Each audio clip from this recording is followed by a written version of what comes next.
मुंबई में अवां खे ख़बर ॾींदा हलूं त बॉलीवुड जे सुपरस्टार शाहरुख खान चयो त घरवारी गौरी खान हमेशा ख़राब वक़्त में मुंहिंजो भरपूर साथ ॾिनो है। सोशल मीडिया ते सलमान खान एक पुराणे प्रोग्राम दस का दम जी वीडियो वायरल थी रही है, जंहिंमें शाहरुख खान ऐं रानी मुखर्जी ख़ासि महिमान तौरु शरीक आहिनि। इन वीडियो में शाहरुख खान पंहिंजी घरवारी गौरी खान सां मोहबत जो इज़हार कंदे इंकशाफ करे रहियो है त मां ज़िंदगी में तमामु घणियूं ग़लतियूं ऐं घणियूं बदतमीज़ियूं कयूं आहिनि, पर मुंहिंजी घरवारी गौरी खान हमेशा मुझो साथ ॾिनो है।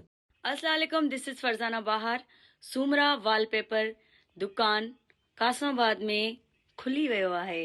ओहो ज़बरदस्त। अॼुकल्ह त हर माण्हू ई चाहे थो त असां पंहिंजे घर जूं दीवारूं तमामु ख़ूबसूरत बणायूं।